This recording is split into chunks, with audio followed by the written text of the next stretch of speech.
Check this out.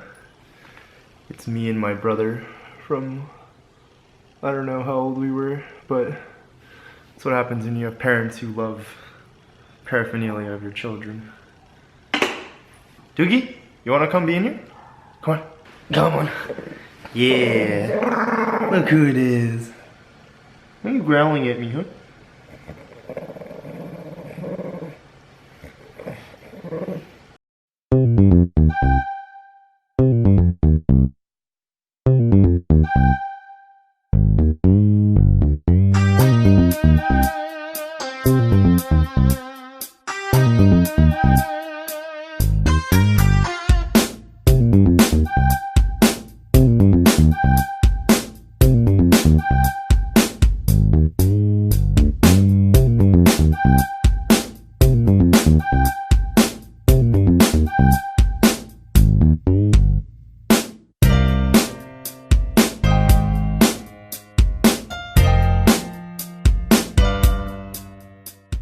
Hey everyone, what's up? So today, unfortunately, Rahul can't be here. I'm in SoCal right now at home, as you can see. My dog, Cloud, here. Nickname is Doogie. Rahul can't be here because he is in Tahoe with family. This is the first weekend of spring break, so yeah. So we're both, I think, chilling with our families. And I guess today's segment, I'm gonna be doing alone, but it's something that I've been wanting to do for a while. What we did when we created JRFriendgineers was kind of a way for us to connect to other engineers and create community, right? So I think one of the greatest ways you can create community is actually by sharing your stories and experiences. What I'd like to do today is actually walk you through my 4 years of undergrad and my 4 years of college, semester by semester. We'll be kind of specific towards like Berkeley classes and stuff, but also a lot of the extracurriculars I did, hopefully give you a sense of what I thought I did like really well, or like what were really good decisions through college, and then maybe some stuff that I can't think of any, even though I went through this already, that like I regret per se, but maybe something that you see that you might be, you know, could have been improved on or something, right? So without further ado, let's begin. Before college, let's walk through a little bit of my life before college, because I kind of come from a little bit of a unique background. So I was born and raised in Yorba Linda. It's in SoCal, Southern California, in the Orange County area, with my awesome parents, one older brother. Throughout elementary school, like, you know how your parents have that phase where they throw you into like every sport to see if you're good at something? So I went through that, and actually around kindergarten age, I was thrown into figure skating. Found out I was like decent at it, really liked it at first, so competed a lot through elementary school, and eventually during high school I was actually homeschooled for the first 3 years. So I would skate like during the day for I don't know how many hours, 2 or 3 hours or something. And I actually went to like a public school for a couple classes, but the rest was all homeschooled, and that happened for 3 years. And then my senior year of high school, I actually went back to school full-time to take like more AP classes and stuff. But also that year was the first year that I qualified for Team USA. So I was kind of traveling a bit for that and competing around the world and stuff. I'm sorry, Doogie. She really doesn't like it. You can leave if you want. You wanna leave? Yeah, so going into college, I already knew that, you know, I would sort of be having to balance my time between skating and school. But I knew I wanted to go to college and study engineering, because that's just something that I always knew I'd want to do eventually. I knew skating wouldn't last forever, no matter how long it would have lasted, right? So let's begin, I guess, with the college stuff. Entering in freshman year, this was fall of 2012, I believe. Taking a look at the course load, it's pretty normal. Started off with my general chemistry and Chem 4A, Math 1B, which I think is the equivalent of AB Calc BC, which I had already taken in high school, but you know, wanted to start off with.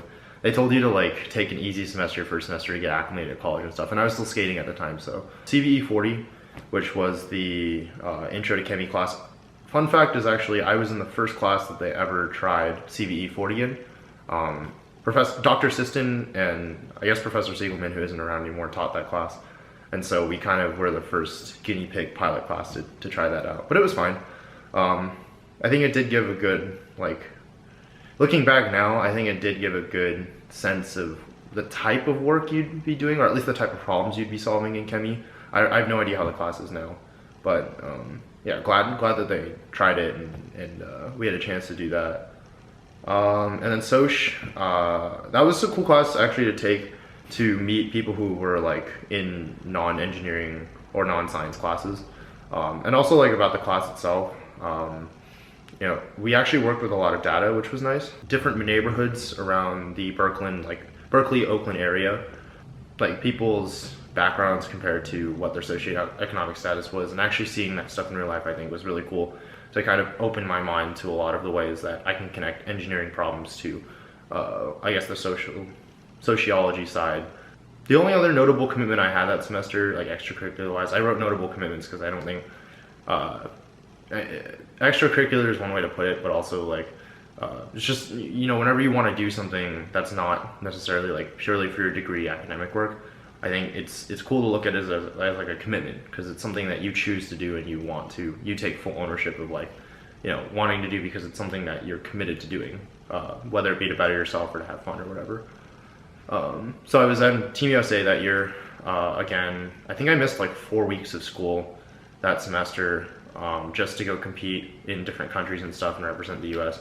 So that was definitely really taxing. I learned a lot about making up labs and balancing work, and trying to work on planes and in different countries, and seeing if that kind of lifestyle was something I can handle for the next 4 years was definitely a challenge, and really opened my eyes to see.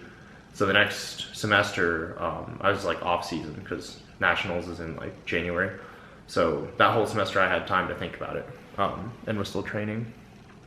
Course load then, the next semester of general chemistry, math 53, which I think is multivariable calculus. Pretty important class, I think, for the rest of your chemie career. It's really good to be able to think about calculus in multiple dimensions for doing a lot of heat transfer and mass transfer problems and all that kind of stuff. E7, which was programming. MATLAB is super useful. I personally think it's a good class. I know a lot of people won't agree with me for some reason, but for someone who, like me, came in with absolutely no programming background, and then, you know, being able to use MATLAB later in research and in different design problems was, I think, really, really helpful. And it's interesting if you get how to program, at least on a very basic level. You know, you think through solving problems that, you know, would take you forever by hand, and you're really able to use powerful tools to do it for you. I mean, it's awesome, it's cool. And I think my favorite part, and a lot of people won't like this part, but I love debugging actually. It's really cool to like see how, you know, you have like a complicated system, automated system, and you go down like step by step and see where the problem is, and fixing it is just super satisfying. But it's really frustrating until then, so I can understand that.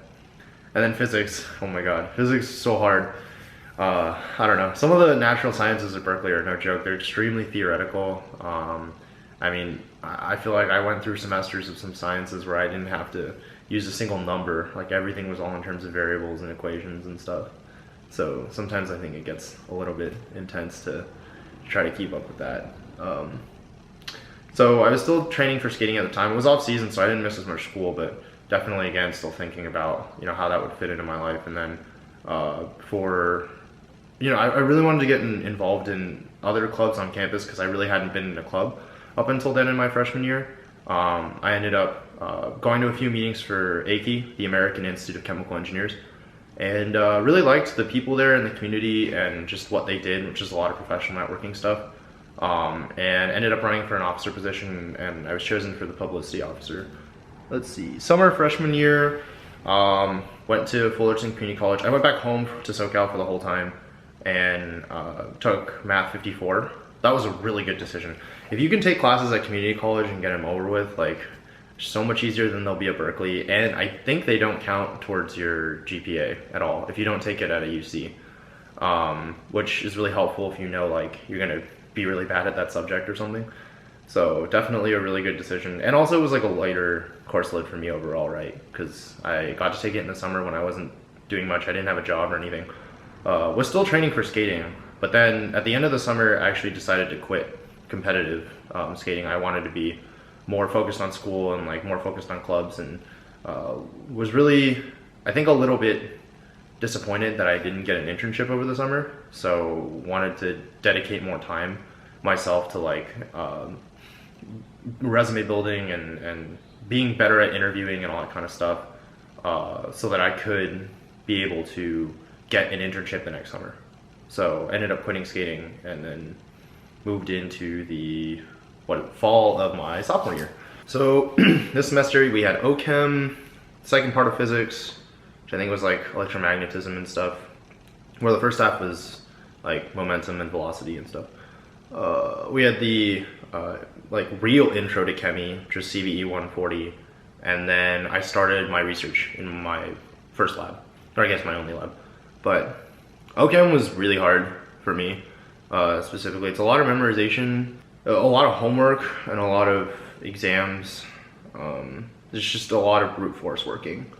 Intro chemi was good. CVE 40 we had with Professor Radke, who is known for being like kind of mean, but he's like actually really nice. Like it's not that he's mean, he's just like the way that he teaches and helps people. He seems kind of condescending, but he's actually like, he will care a lot and put in a lot of time to do his office hours and like answer questions, and he'll never like back down from a question or anything. And won't avoid it. He'll do his best to help you. He's just, you know, not the most caring of people's feelings, but I respect him for that. I think he's super cool and stuff like that. Worked as the publicist for AICI during that semester, so was managing all of like the flyers, the announcements, all that kind of stuff for the club. And, you know, while being in that position, I really took the time to talk to the upperclassmen who were in not higher, but like executive positions for like the president at the time, vice president, some past presidents that I'd met through some socials and networking events. And really, that was how I got my chance to talk more with people who kind of had been around the block in terms of getting internships and jobs and, you know, for upper coursework and books and all that kind of stuff. I think a really good decision to be an officer in AICI in particular for that reason, because I was really able to get a lot of benefits from people who were, you know, had been through it before, and also like make new friends, because I think a lot of them, you know, we all had something in common and we just got along. So it really was a super efficient choice. I don't know if you want to call it efficient choice, but it was a good way to spend time for sure. And starting research in my lab. So in the Reimer lab, which I got, as you can see, CVE 196 is the code for research. 4 units of A. I think it was for 12 hours of work per week, plus like group meetings and stuff, which were like 1 hour per week. And you know, I came in on my own time, sat in lab, ran experiments, and if I had time in between, I'd do homework or something. And yeah, we worked on direct methanol fuel cells. I was working specifically on a specific type of NMR to detect diffusion or measure diffusion of different solvents through like membranes, which I learned a lot from. Like I said, used a lot of MATLAB to analyze data, and yeah, it was a pretty cool project. I think you learn a lot from trying to understand a project that's like grad student level, especially when you're just like a sophomore. You know, in one subject you get kind of well versed, and you really have the freedom, I think, in research to, well, not like while you're in a chem lab for a course or something where, you know, the lab procedure is done for you and you just kind of follow it and make your own conclusions and you know what the answer is. I mean, in research you really don't know what the answer is. That's what you're looking for in places where people have never found it. So you learn a lot simply by, you know, making educated guesses on stuff in terms of procedure, and then you also can sometimes literally just try something, and if it works or doesn't work, you know, you can use your fundamentals to describe that. But it's interesting. I think it's one of a good experience, and it's also good because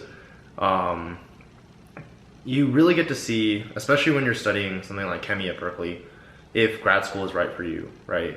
If this is a type of lifestyle that you want to do, it's almost like an internship in a sense, where you get to kind of see what a lab looks like, see what working with a professor is like, see what working with a grad student's like, and if you know, like what they do, see if that even is an option for you for grad school. Next semester of my sophomore year, in the spring, again, a pretty basic course load for what most people do. CV 141 is thermodynamics, 150A is mass transport, I think, 185 technical communications, and 196 again research.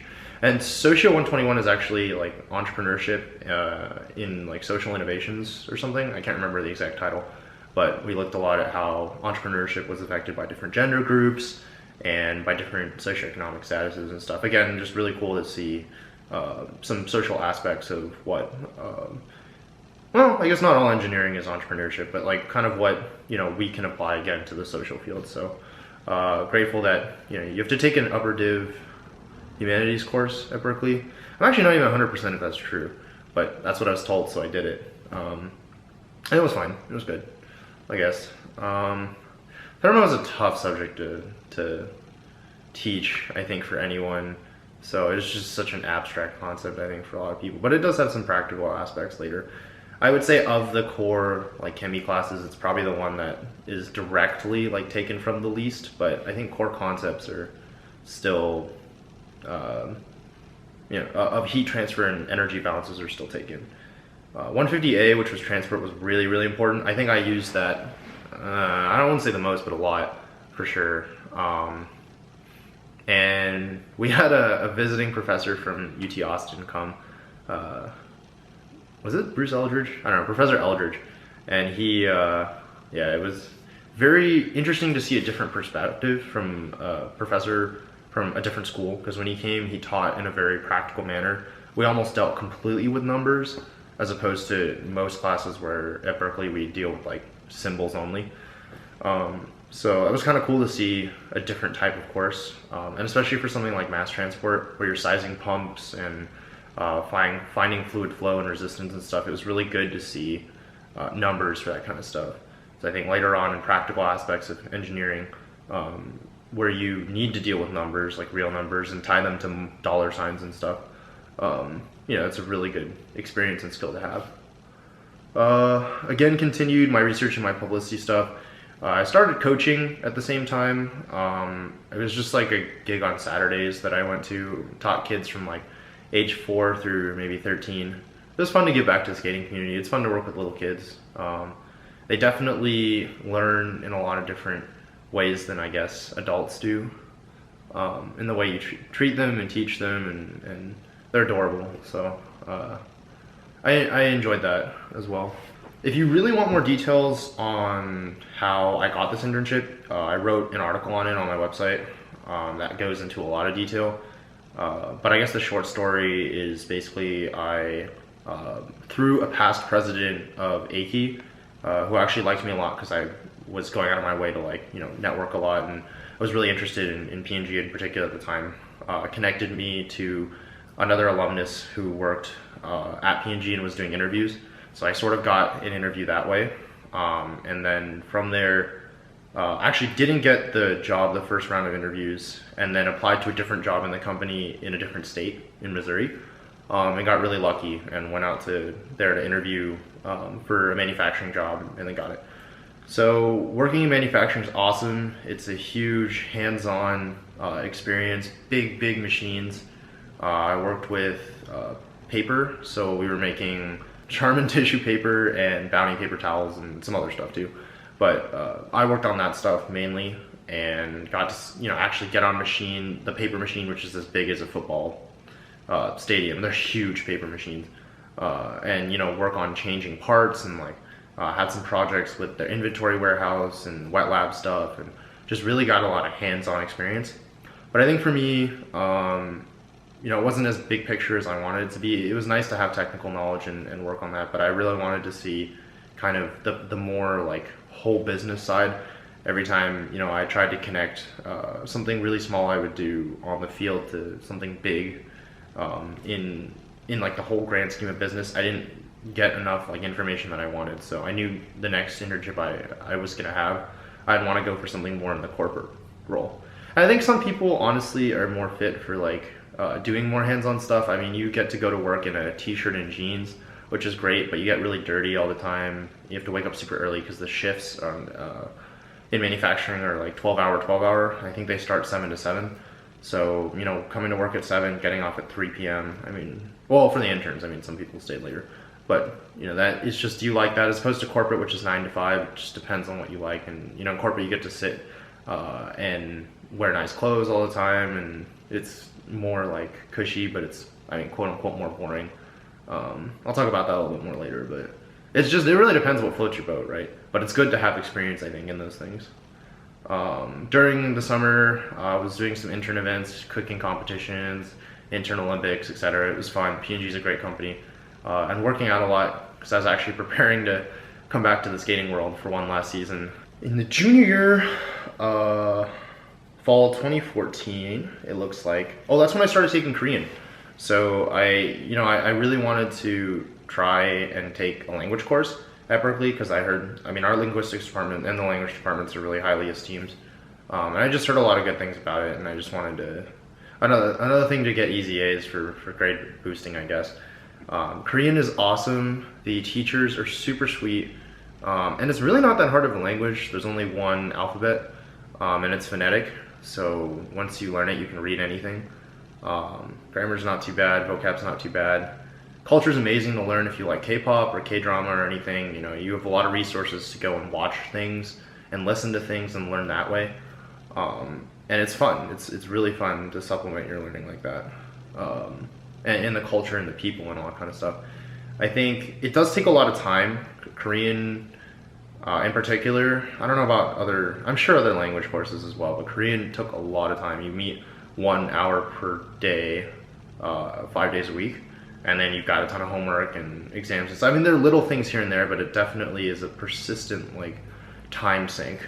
But that being said, it's really not that hard. I mean, getting an A, I think, is not the most difficult thing you can do at Berkeley, but it does take time. 142 was kinetics, taught by Katz, and then 150B was, I think, the second part of transport, where we did some stuff with like distillation columns and stuff, which is actually really useful as well. And then 196 again was my research. But this semester I actually moved to LBNL, which is the lab on top of the hill at Berkeley, and started working more with like synthetic chemistry. I was still under Reimer, but I moved to a different like lab where they did more, we were looking at materials that were good for carbon dioxide sequestration. So you've got like really porous materials called MOFs, which are metal organic frameworks. And they basically just like take in a ton of CO2 per their surface area because they're super, super porous. Lots of area to suck in that CO2. We were trying to convert that CO2 into like methanol or different carbon fuels and have it shoot out. So I think it's similar to what Rubisco does in real life, or some bacteria. They'll take carbon dioxide and produce sugar out of it or something.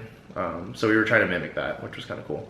Again, great for all the other reasons I said research was great. I think being able to actually do some more chemistry stuff as opposed to chemical engineering, again, was just another thing to see, do I like this? Do I want to work in more synthetic chemistry? You know, maybe if I didn't like my other lab where I did more like engineering type work. So I think exposure is definitely really important. So when I was presented with the opportunity to move from my lab, well, I had to, one, because my grad student left, but also because, you know, it's just another opportunity to see if there's another thing out there that I might like.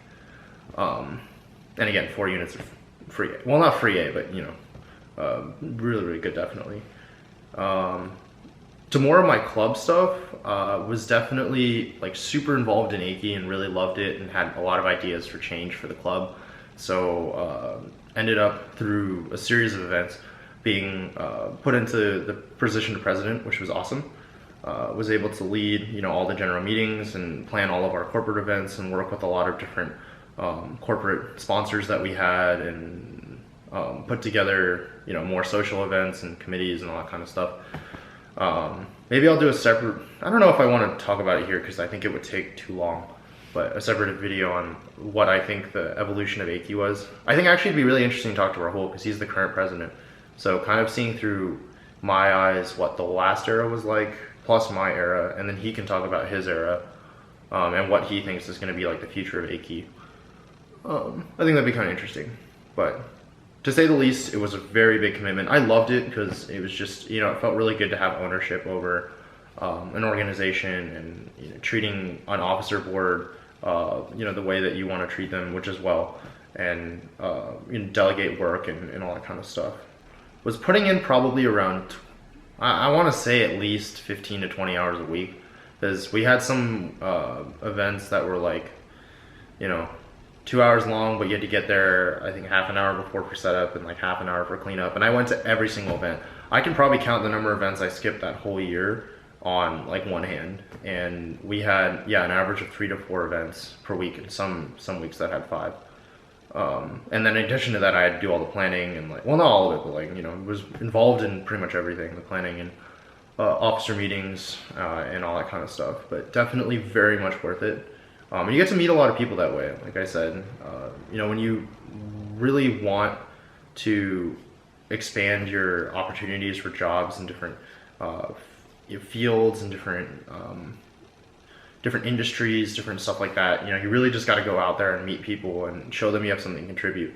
You know, for me, particularly being an officer in Aki, being able to go to different company representatives and offer them the chance for their company to come out and meet a bunch of chemical engineering students, and, you know, possibly try to recruit some of them, including myself. You know, I think it was one way that I showed to a company that I was someone who, you know, could contribute to my organization. So if they hired me, I could definitely contribute to theirs. And so I kind of always came in with that confidence and got to make a lot of connections that way, which I think is really cool. And this semester was the last semester up till now that I had tried to compete competitively. I think trying to balance, I got a year off essentially of skating, which I think gave me a good chance to be a normal kid for a while, or at least a non-athletic kid for a while. And I really enjoyed it and stuff, but I really wanted to give it one last shot to see if, you know, with the new perspective, I could compete at the same time as doing a lot of the other stuff I was doing at school. Wasn't the best season I've ever had, wasn't the worst. So I think what I really learned is that you really have to be one or the other. I mean, if I really wanted to be at the level that I was before competitively, you know, that I was homeschooled for to train and stuff, I'd really have to do that again. I don't think it's just really difficult to try to balance being, you know, a world-class athlete and as active in school as I am now. Maybe if I had been like part-time or something, it would have been easier, but was definitely too involved in clubs and other things to really try to make training and, you know, competing and traveling work within the schedule. I think the worst part about trying to balance it all is honestly making enough time for sleep. Because, you know, throughout the day you can really plan a lot for, you know, okay, I can make this much time to go to the rink and train, and I can make this much time to go to class and study and make club events and stuff. But then when other things come up that you have to do for clubs, or homeworks take too long or something, you end up like staying up really late, and then you have to get up early. So sleep is definitely the hardest thing to balance, I think, between, you know, being an athlete in school, as when you're doing, you know, really physical sport. In the spring of my junior year, course load, I took CV 154, which is the 8-hour lab for Chemi. It's broken up, I think, into 2 4-hour labs, and it's kind of brutal. I mean, I was easily spending like 20 hours a week on the homeworks and stuff, or I guess the presentations for that as well. You really need to find a good group who's willing to put in the time and hopefully is smart and stuff to get through. But it's nice. It's actually probably one of my favorite courses in Chemi at Berkeley, even though it was so hard and so time consuming, because, you know, you really don't feel like a Chemi until you actually get into lab and start running a real distillation column or running a real membrane separation or something, and really seeing what the numbers are like and seeing like what the heck you're studying the 2 years prior to it, or the 2 semesters prior to it in all of your core courses. You put those equations to use, which I think is really cool. Korean 1B, pretty much the same as Korean 1A, or what I would have to say about it. CV 195 was like a new course again that I had taken. It was computational methods in chemical engineering. I think we got a head start in learning Aspen, which is a chemical engineering like design software, where you can like make basically like make chemical plants, and it runs for you and tells you like what your outputs will be and all that kind of stuff. It was cool to get some extra knowledge in that and some Excel VBA knowledge as well. And then this was my last semester of research. And then Bayou 25, which was a freshman seminar that I took because I had to as a requirement. I don't remember what it was about. I think three notable things besides continuing my presidency for AICHI and continuing my research up at LBNL.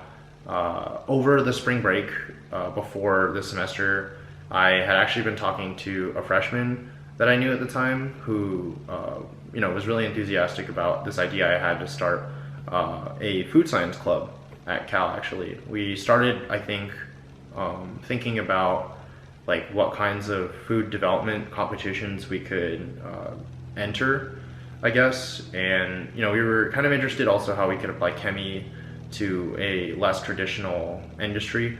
I think for a lot of the time, at the time, there was a lot of talk about traditional chemie working in oil and consumer products and stuff. We were like, why not the food industry? I think it's kind of interesting, and everyone needs to eat, and it was just something we were interested in looking into more. So there's no food science department at Berkeley, actually, but we went out to UC Davis throughout the semester to see how their food science club works. I think it's called the Food Tech Club, and they have an amazing food science program over at Davis, actually. And from there, we're able to get some resources to start an officer board and bring in some companies to talk about their food products and stuff, and how they need engineers, and some nutritional science majors that we have at Berkeley.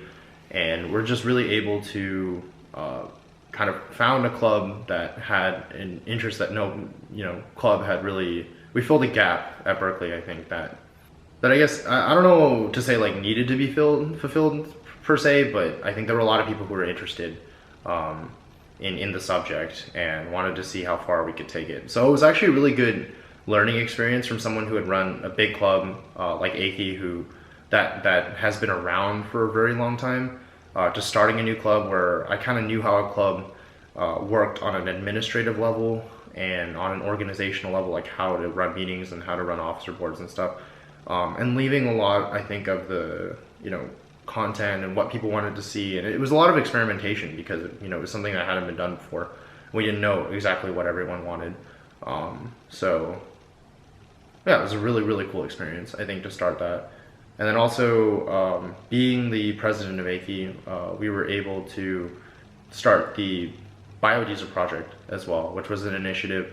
Some students who were really interested in converting the waste cooking oil at the dining commons into biodiesel for the on-campus transportation to use, came up to me, initially just as a group of students to AICHI, and were like, hey, can we have some funding, some money to try to make this happen, in our own space? And I was kind of like, well, why don't, if a lot of people are interested in this, not just you four guys who approached me, why don't we try and actually make it a club and, try to make a bigger effort? Because to me, it sounded like a project that needed a lot more, I guess, a lot more hands and a lot of bigger vision than, was initially a thought of. So we ended up entering the Big Ideas grant competition at Berkeley as a group of 7 or 8, can't remember, and won second place in the sustainable category, which gave us some money to get started the next year and actually make a club and do some research, bench scope research, and look up for pilot plant logistics and stuff, which I think was also a really big accomplishment for me that semester. And then finally starting HBX Core. It's an online set of classes done by the Harvard Business School. I don't know if it was like the first cohort that I started in, but it was definitely one of the first ones. And I think it was just like a little taste of what an MBA would be like on the course level side. It's a good program. I might do a review later of it, either in a blog form or maybe in a different video. But definitely something that gave me a good sense of what, some of the business terms that, people who haven't studied any business classes or anything, wouldn't have known, was useful in my internship later, which I guess I'll talk about right now. In my third summer, I guess, of college, I got the opportunity to work for Anheuser-Busch in St. Louis, Missouri at their global headquarters. Actually with Rahul. Rahul had the same internship and was lucky enough to be placed in the function called procurement, which is basically, it's kind of the side of supply chain that handles like the sourcing of all materials and like all the contracts with supply negotiations and stuff.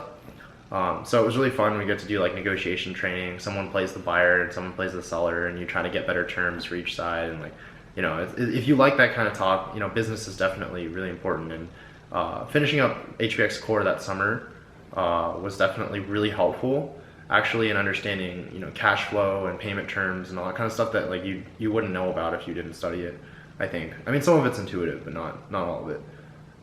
And coming from a technical background in engineering was actually really useful because, you know, a lot of the time we'd have to do Excel work for data analysis and, you know, looking at stuff. I was just really comfortable, I think, doing a lot of that stuff. And it wasn't too technical to the point where I got like overwhelmed or bored. Everything had very practical, you know, money, dollar sign, like big picture stuff. This was like exactly what I wanted. So I really fell in love with the procurement function. And Anheuser-Busch had a really good branch or department for that, and mentors and things to really show me the ropes in how all that worked. We did a homebrew project. Rahul actually led it. I wish he was here to talk about it. But we, you know, I think of our own accord, went to, you know, some of the people who were in charge of brewing at the company, and we're really interested in trying to make our own homebrews, which I think is fun. Because when you, on the other hand of what I was saying a while ago at my P&G internship, corporate is completely like hands off. Everything is, you know, done through calls and desk work and all that kind of stuff. So to get on the quote unquote floor and make beer was you know, a really good experience, I think, for a lot of us who worked in corporate. So all the other interns in that group, you know, we went and made our own beers. I think we made a Belgian wheat beer with fresh kiwis, which was Kiwi Bunga. It was super fun. And we made an American Pale Ale, I think, as well. At this point in the summer, I knew I was moving on to study abroad the next semester. So I kind of left all my clubs in good hands with the new presidents and stuff, and started to advise for a lot of the clubs, which kind of meant just checking in on a few meetings, like officer meetings, and giving my 2 cents and then kind of leaving and just saying, hey, I'm on call, which was also really nice to do. And I'll talk a little bit about that later when I come back from study abroad. I vlogged once or twice during that summer too. Really started to gain, you know, a hobby out of video making, which I'm still doing and hoping to get better at that summer. And also, that was when, at the end of the summer, I had my interview with Apple. I have a huge article about that on my website as well. Another article about this internship as well. I'll just link everything in below, so don't worry about it. But read those if you're interested in any of those experiences in particular. But at the end of the summer, was able to interview with Apple and got a job actually over there in procurement as well. So with that being said, I had a job going into my senior year, and it was, you know, one of the greatest feelings in the world, and even better to start off my senior year. We're going back to the first episode of JRFriendgineers. So was able to study abroad in my I guess second to last semester at Berkeley.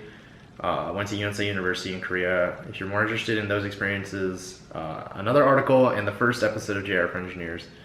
But I'll go through it a little briefly. I went into course load.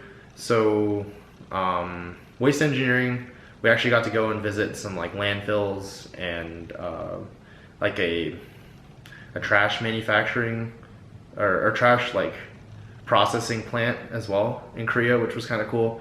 I took process control 162 in Korea. That's kind of how like, you know, when reactors are working and stuff, how do you regulate temperatures and pumps and valves and stuff? Like, how does that actually work? Something I took in Korea. It's very similar to the way it would have been done in the US. When talking to friends and stuff is what they said, or what the conclusion that I drew.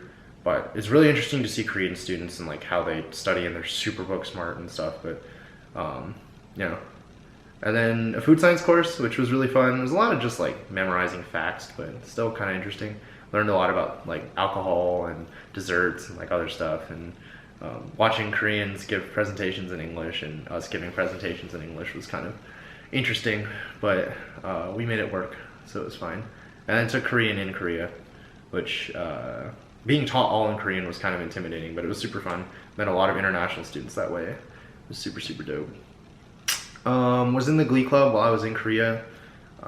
You know, it was my first venture into like singing with a group. I'd always loved singing on my own, but I never had a chance before because I was so caught up in, you know, getting jobs and being, you know, through with career networking and stuff that, you know, I kind of neglected the other performance passions that I had. And if I did, you know, I have time for that, I would skate. So now that I was sort of really done with skating, you know, wanted to pursue my passion for singing. So I learned a lot, definitely, about them, like sightseeing, singing, and you know, just what it was like to blend with a group and stuff over there. Super, super welcoming group. Love them. I vlogged and blogged a lot. Started my personal website at jostanto.com, which is what I've been referencing this whole time.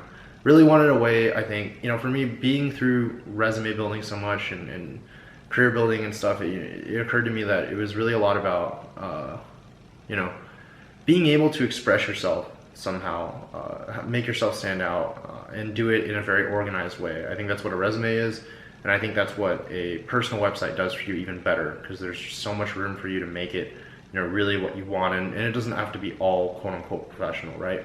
So I share a lot of my opinions, and I share a lot of my like personal performance type stuff and whatever through this website, and it's just something that I really love to do. And you can find all my vlogs and blogs on there. And again, continue my club advising over in Korea. Moving on to where the time period that we're currently in. This is my last semester at Berkeley this spring, and taking the last capstone design course, designing a chemical plant right now in it with my group members. Taking quantum mechanics, which is impossible. A material science course, which is E45, and Bio 11, which is like supposed to be the intro biology course, but it's more like OChem again right now. You know, being able to come back from Korea, kind of not having been involved in a lot of clubs, it was really interesting to be able to come to all the first officer meetings for the clubs that I kind of left in, you know, the good hands, and see the progress they've made, and be able to come in with a fresh perspective of someone who, you know, hasn't been around. So when they come and ask, you know, like, what do you think about the stuff that we're doing, you know, for me, like, since I haven't been around, I can really give like a, wow, why are you doing that? Or, oh, that sounds like a good idea, you know, kind of perspective. And then a lot of this last year, the senior year of college for me, has been kind of working on myself and working on the performance stuff that I want to do now that, you know, my career is sort of locked into place for now. Ended up joining an a cappella group at Cal called Noteworthy. We're all men's a cappella group. We do a lot of super fun music, but also really, really talented guys who know a lot about, you know, how to make good arrangements, and have taught me a lot about blending into a group, and honestly being able to, and all the solos we have, we audition for, we cast for, you have to earn what you sing, and I think that's a really cool way to do it, and a good way to be competitive, but also, you know, wish the best for your teammates to really be able to make a good product together. Similar to that, also joined a dance group called Korean Performance Group, KBG. We do K-pop dance covers, I guess. And again, being able to learn from other dancers, and for people who have been around and doing it for a long time, I think it's cool to kind of almost be a freshman again, in the sense that I get to be kind of the newcomer, yet be the oldest one in the room. So I'm learning a lot from people who are younger than me, but you know, there's definitely that respect there for them, and just love challenging myself and learning like a lot about stuff that I've always been interested in but didn't have time for before. Omniscient is something that's on my website. Might be working on it later in life, I don't know. I might explain that in a later video, because I think that's another concept that might take too long to explain. And then of course JRFriendgineers. So it was something that Rahul and I, you know, had decided that we wanted to do. It's just something we wanted to commit to every week and be able to share with you guys, and really hopefully help you guys with our perspectives and our experiences, right? So that's it. I think next for me is just trying to graduate, which will hopefully happen in May, family vacation, and then I start my job at Apple in June. So it should be an interesting next, few months of kind of rounding out the rest of school, and in the future hope to continue JRFriendgineers. Rahul will be in St. Louis or wherever he is, and I'll still be in California, but we'll still try to make this work somehow, and continue my vlogging and stuff, and who knows where else I'll go. I think it's really exciting to reflect on a lot of the cool stuff that I've been able to be a part of in college, and hopefully take them with me into the next set of ventures that await me. So thanks guys. Hope that wasn't too much information all at once. We'll see how good at editing I am, but no one here to do this outro with me, so my dog left me too. So until next week, bye.